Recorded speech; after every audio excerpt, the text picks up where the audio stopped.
When you were a child, walking into a room wasn't a performance. You didn't stop to wonder who you should be. You simply moved. You reached for the things that shimmered with curiosity. You cried when you were hurt. You laughed with abandon, full-throated and unguarded, even if someone was watching. And then, slowly, life whispered its first lessons. You began to notice patterns. Which version of you made people soften? Which one made them stiffen? Which words brought praise? And which silences felt heavy? You were clever. Children are brilliant in their sensitivity. So, almost imperceptibly, you adapted. A little quieter here, a little stronger there, a touch more helpful, a touch less emotional. Small adjustments, subtle, invisible. Over time, habits became tendencies. Tendencies became identity. And yet, there was a cost.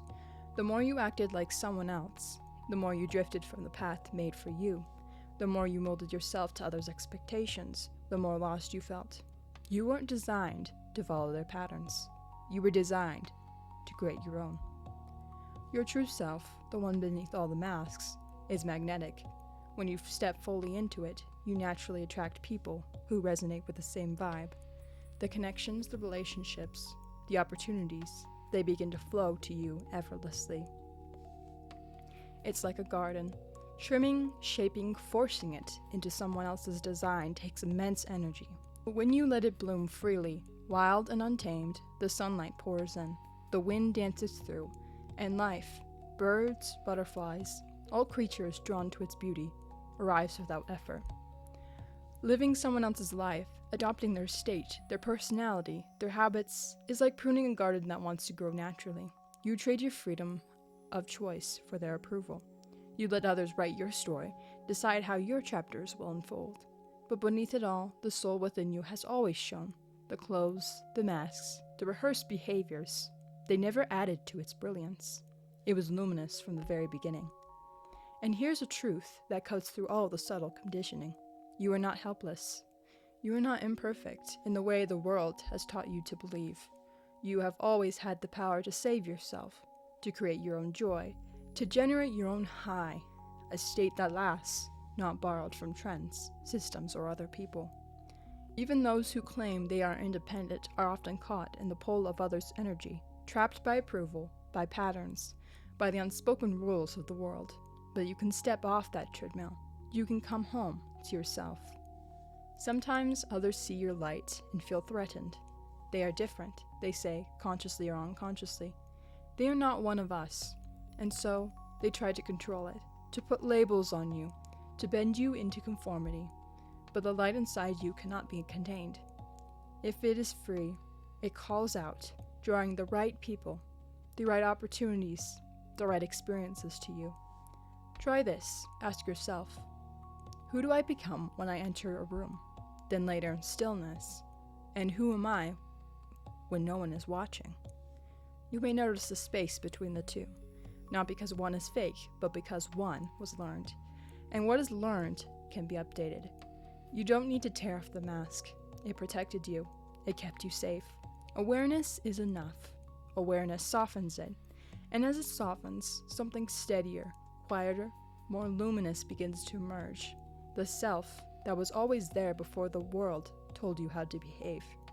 Wearing these masks isn't just a habit. It's a subtle drain on everything that makes you you. Every moment you pretend to be someone else, every choice made to fit a role or expectation, takes energy away from your true self. It's like running through water while carrying weights you didn't choose to lift. The more you perform, the more tired you become, not physically, but at the level of your soul. Your creativity, your intuition, your joy, they all dim slightly because they're not allowed to move freely. Your energy is siphoned into maintaining an illusion, a version of yourself designed by others. While you're busy sustaining someone else's story, you drift away from the path that was made for you. Your purpose, the unique expression only you can bring into the world, gets buried under layers of expectation.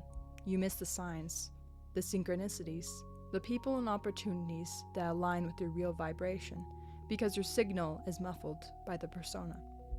In short, masks steal your energy, your clarity, your freedom, and your power. They keep you living in the shadow of someone else's design, hiding the brilliance of your own soul. The moment you become aware, soften the mask, and step into your authentic self, all of that energy returns. Suddenly, life feels lighter. Choices feel natural. Connections feel magnetic. Your path, the one only you were made to walk, opens before you, waiting to be lived. Step into the self, and you embody love. Love for yourself, love for life. And as you embody it, you attract love back, naturally, effortlessly. You don't have to chase, you simply radiate. It is not dramatic, it is not loud. It feels like exhaling, choosing what you want, not what maintains an image. Choosing to bloom, wild and unrestrained, in the garden that is uniquely yours. The masks taught you brilliance, but your freedom, your power, your beauty, that was never theirs to control. It was always yours to reclaim.